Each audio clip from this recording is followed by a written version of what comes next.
Good evening, afternoon, night, morning, whenever you find a way to watch this podcast. It is me, Omar Sean Borja, the Burger Popper, early in the morning. And no, I'm not in an interrogation room, just in my kitchen. Don't have the posters hung up yet.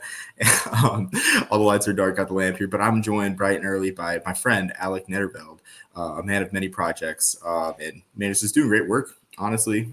Just going around, just doing an off-season podcast and with the new series of YouTube mini documentary / video essays. But Alec, thank you for joining. How's everything going?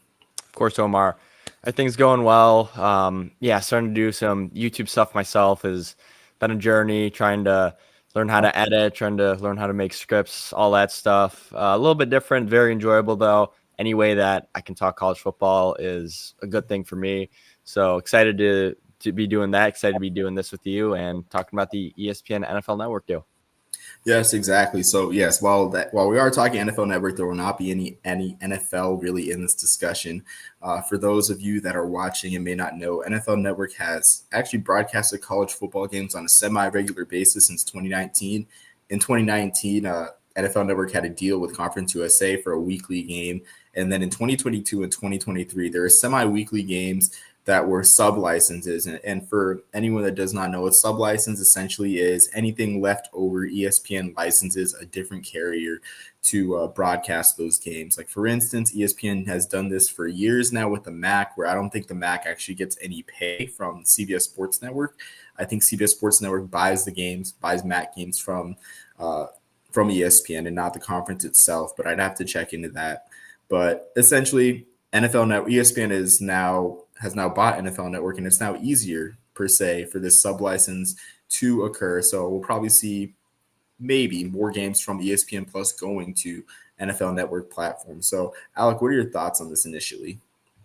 So the first thought that I had when you told me about this project and, I did some research, I thought that maybe this would be used as a replacement for ESPN throwing games on ESPN News. I think a lot of people don't really want to watch. I think ESPN News really isn't meant to host college football games. I think, if you got to throw a game on there for 15 minutes because something's running late, game goes to overtime at 12 o'clock, you start the 3:30 kickoff there.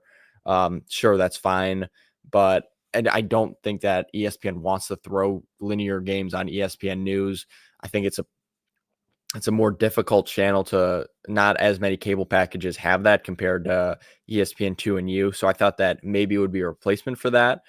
There's another point that I have. I think we'll talk about this a little bit later, that this could be used to enhance TV deals for group of five conferences, maybe even FCS conferences. You have one more TV channel owned by ESPN. The new NFL network will be owned and operated 100% by ESPN. And for the most part, you're not going to have NFL on Sundays or on Saturdays, excuse me. This is a good opportunity to get some more games on linear TV, boost some TV deals, and everybody's happier seeing a game on linear TV than ESPN Plus. Yeah, so I agree in the moment about just seeing games on linear TV. I do admit that, like, whenever I see an American game, just being an American Conference fan, just when I see an American game on ESPN2 instead of ESPN Plus, there's that stigma, that kind of pride in being on linear TV, that you were selected for that channel, because there's only limited spots on linear TV and unlimited spots per se on streaming and ESPN Plus. But something that, I guess, a big question, I think that affects how I perceive this ESPN NFL Network deal is this whole direct consumer model that ESPN is trying to pursue. There's a lot of questions with that, whether NFL Network would be included in that or whether It it would is. I not be. look at Oh, it that. is? Okay. Okay. Yeah, because I haven't really, I guess, read more. I guess I've been reading all over the place as to what's exactly going to be in that, because it's all about packaging, honestly, in terms of I guess, exposure in getting, like, in what channel and what platforms you stream. Because if you look at it, like, the main college football fan is going to have ESPN2 U and what ESPN2 and U and whatnot. If NFL Network's part of that package, then it's a great deal to have more games that would have been on ESPN Plus. That would have costed fans an extra. I forget what the price for ESPN Plus is nowadays. I want to say it's like $11. them saving that extra $11 just to watch more games on NFL Network. But otherwise, if it was not part of that direct to consumer product, then it would have been another extra feature that fans would have had to pay for. So if it's part of the direct to consumer product, then I think this is good news for the group of five. Yes, 1000%. Again, any chance you can get to get your team on a linear TV channel, you'll get more. Just in general, you'll get more viewers just from your casual TV surfing guys. Oh, the game on ESPN's on commercial break. What else is on? Oh, ESPN2 is a blowout. ESPN U's at halftime. Let me throw on the NFL Network game. Let me watch East Carolina and Army for a little bit, whatever it may be. Yeah, I agree. The channel surfing element's a huge point that I didn't really look at. But looking at the ratings, though, I will say the ratings are kind of confusing, or sorry, concerning. Wrong word, early in the morning, but are kind of concerning. So looking at the games from at least 2023, there are 9 games on NFL Network, and they averaged 73,000 viewers per game, and they bottomed out. The peak was 101,000 viewers for Army versus ULM. I guess I have to mention that just with it being Army. But the ratings bottomed out at 33,000 for the second to last week of the season in 2023. So I guess with everything we talked about, are these ratings kind of concerning, or are they kind of par for the course for American group of 5 games? That definitely sounds like it's on the lower end for even for group of 5 games. I mean, 33,000 is very poor. I think some of it might be a branding thing.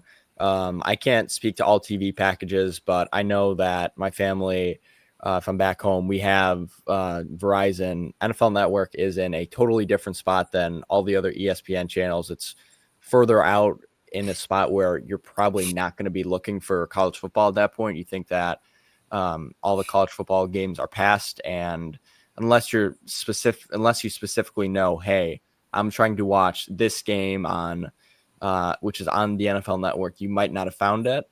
That could be hurting some of the ratings. I'm going to ask you a question, Omar. Okay. Streaming services, streaming views. So if you're watching a game on the ESPN app, that does not count to the overall viewership of a game, right? Shoot. I don't think it did back in 2023 for the data, but I think it's starting to work that in. I'd have to look at Okay. that more. That sounds right. My next point was going to be, I don't think those NFL Network games were on the ESPN app back then. I'm sure they would be by the time we actually see NFL games on college football games on the NFL Network owned by ESPN. It is an early morning for me, so that could help the viewership, although that would not really help the ratings. I just think that it's overall an exposure thing. I think that college football games on NFL Network were something that somewhat thrown together last minute. It only happened 3 years. It's kind of out of the way unless your team is playing on it. You know that somebody was playing on NFL Network, and working with ESPN now, I think that the NFL Network will get games on a more regular basis. Even getting 2 games a day instead of 1 would make a difference, and that should help out the ratings as well. Yeah, I think that's a great point. I mean, just about the exposure in general, where it's kind of a reputation thing. I mean, you look back at a conference that was on NFL Network in their first year that they regularly broadcast games, 2019 Conference USA. Conference USA went from the American Sports Network and Stadium, which I think were both very good ideas, but just carried out poorly, to be honest with you. I still decry the loss of the American Sports Network model, because syndication. I mean, I feel like it was a couple years too early in terms of cord cutting the syndication model of American Sports Network, and then Conference USA would then go to BN Sports. I mean, this is all the same. This is all the same package, about 10 or so games going to different networks.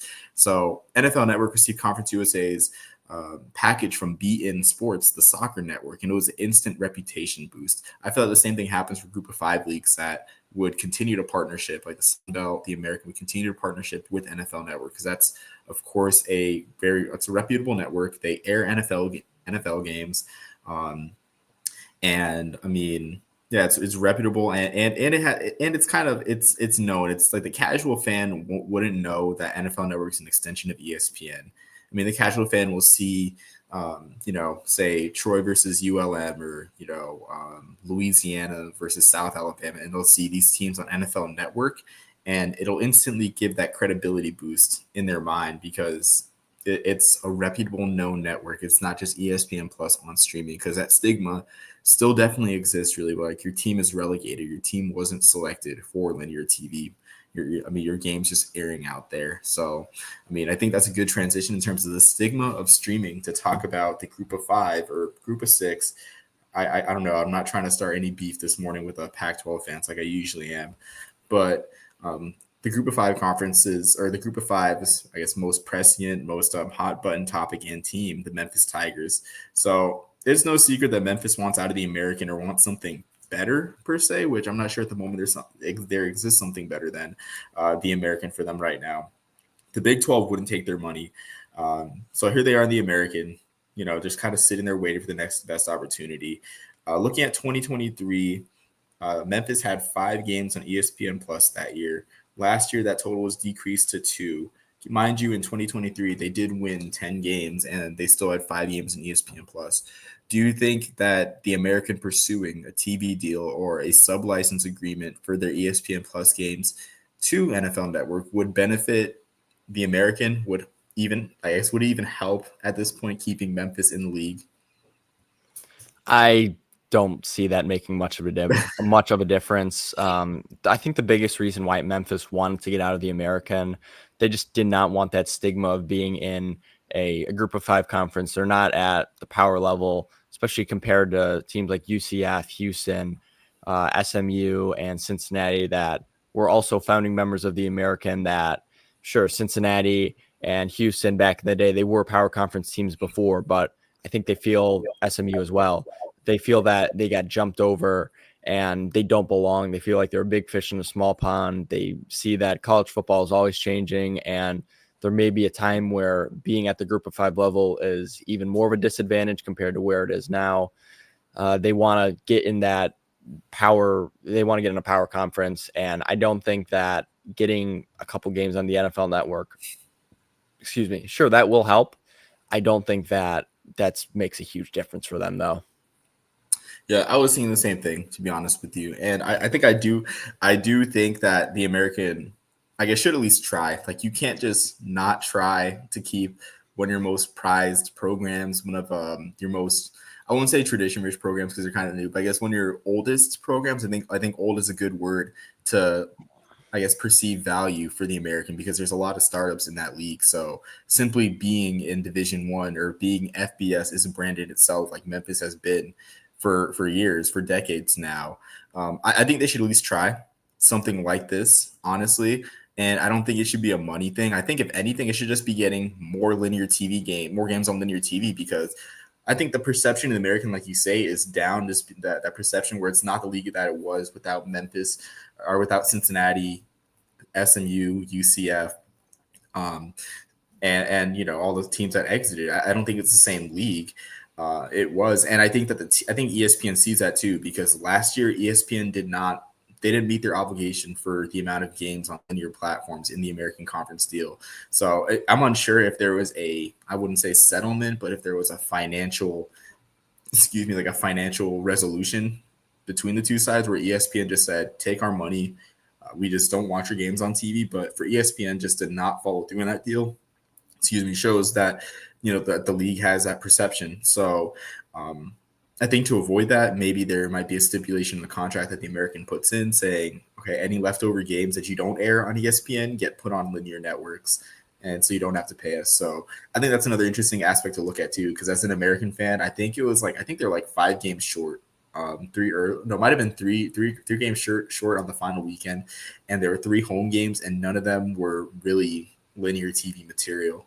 So that's something interesting to monitor, I think, too, just in terms of the American just getting its money's worth out of its deal and just getting as many spots as possible. But back to the original topic, I just don't think there's any. I think Memphis showed their hand, and I think it's too late to save them. But that doesn't mean the Americans shouldn't try. Yeah, and I definitely think that if Memphis can't get out, I don't know if they can even give a pitch that's much better than what they already have. I mean, $200 million is a lot of money. Maybe even 250. I've heard multiple numbers on what Memphis was offering to the Big 12. Maybe they realize, okay, this is our best option. We have to live with this. Maybe we'll join the Big East for basketball so we can help our basketball program out at least, but stick around in the American. And yeah, that would make them happier. They could get more, they could show that they are a better program because they're on linear TV more often. Um, Probably could get maybe, I don't want to say probably for the American because the TV deal is already set in place. Probably won't get more money from being on TV as often, but who knows? Maybe the American will redo their media rights contracts. So similar to what the ACC did, teams that are on linear TV the most get more money.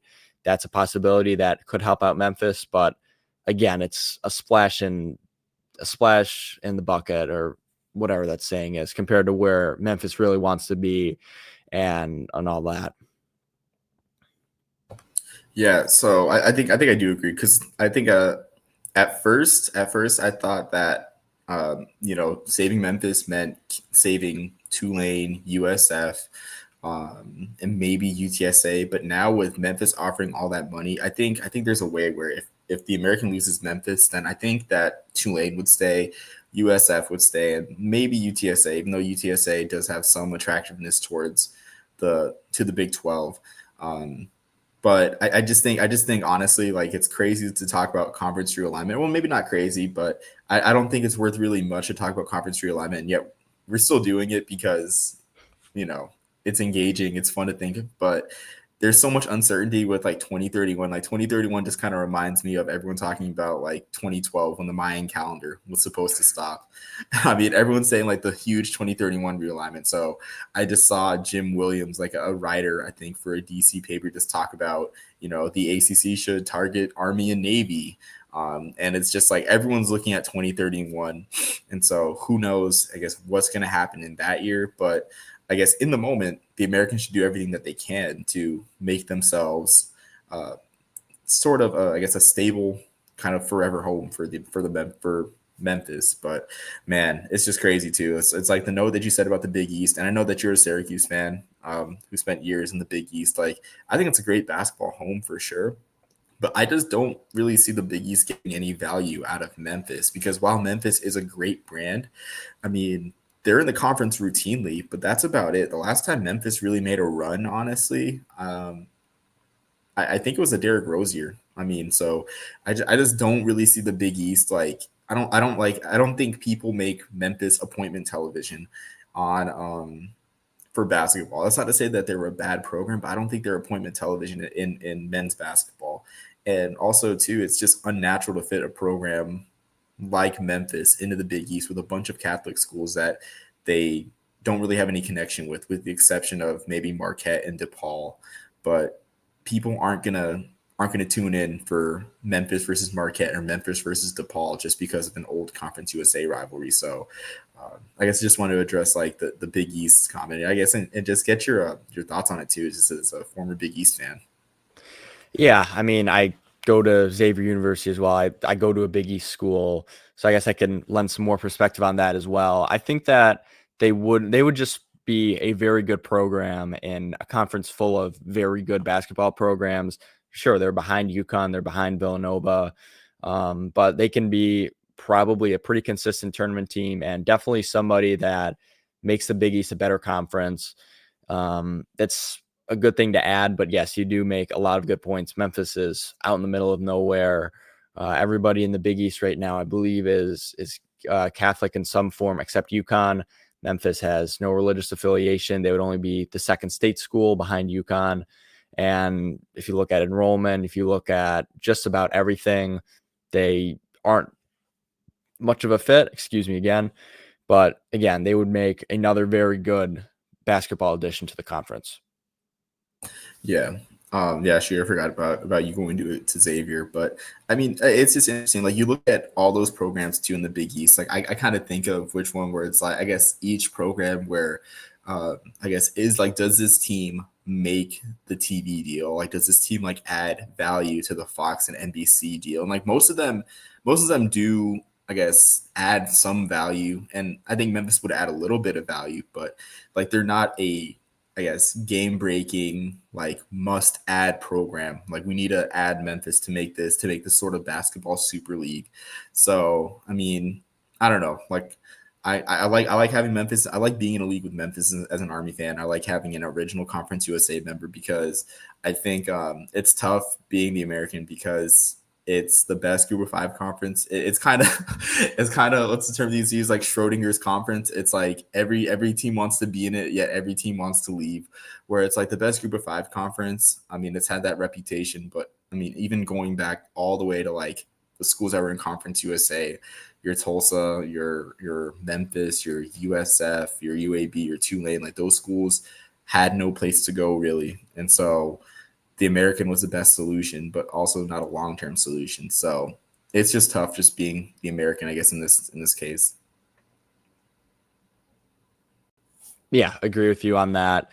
I think some of these schools are, I guess, just content with being in the American. Like Tulsa, I don't see anything getting better for Tulsa if they leave. I don't know what conference would even be a good fit for them other than CUSA, and that's just a worse version of the American. So I agree with you on that point. Muted again, Omar. I think we belabored the Memphis point really in terms of this, but maybe the NFL Network, maybe a deal with the NFL Network would help, or a sub license for would help the American keep Memphis the next few years, but only time will tell. But Alec, I think we've hit all of our discussion points. Do you have anything to add? I guess now's your time to promote your work and just where people can find you. Of course. So on YouTube, which I'm guessing the majority of you guys are listening on this from, my channel is Shades of College Football. Again, I do some podcast stuff myself, mainly just whatever, some main points, some previews for this upcoming season, and some video essays as well. Depending on when this comes out, I should have something on Oklahoma State running backs, which are criminally underrated, and so is Mike Gundy's ability at developing them. Hoping to get that out today on the 12th, which is when this is being recorded. We will see on that. And then on Twitter, Nederveld, NEDERVELD CFB. Probably easier if Omar puts that link in the bio. I know that's not the easiest last name to spell. But yeah, again, love to talk ball with anybody and love to hear what people think about Oklahoma State running backs. Yeah, I love the topics you chose. Honestly, the first one being Vanderbilt, like the early 2010s, because that, like, I know a lot of people forgot about that team, and arguably that team was better than the 2024 team from last year. No doubt. Like I know 2024 beat Alabama, but man, like 2020 or the 2012 and 2013 teams, like they were poll mainstays. I remember in 2013, like there was a Sports Illustrated cover for the season preview, and it had, I think, either someone from Stanford, Northwestern, or Vanderbilt just being there on the cover, and they said it was like Revenge of the Nerds. I'd have to send you that, honestly, but and I know Vanderbilt was covered though in an article, like they talked about Vanderbilt extensively and their comeback before the 2013 season, and same thing with Northwestern. So great topics, and the Hawaii one was great too. Anytime we talk about Hawaii being good, like it's just fun. And I know Updog Sports Talk has a Mountain West preview that I helped out with. That's dropping, I think, today or tomorrow. But man, I mentioned how I feel, how special Hawaii feels this year. The 2010 team too. Like people forget, but that's a WAC champion team. I think that's only the third WAC champion that Hawaii's had. I want to say third or fourth. Fourth. Okay. I wasn't sure if they tied 2001. 2001 was a crazy year for the WAC, but yeah, like I mean, Alec's doing great work. I mean, definitely tune in, and he's got great perspective too. I know he's got the Shady Talks too with Southern Charm Sports. I do it with a bunch of people. I mix it up. Okay, yeah, I get you on there, Omar. Okay, yeah. I mean, anytime. But yeah, it's just great discussion, great content. But until next time, everyone, thank you for joining. Really appreciate it, and peace, love, and soul.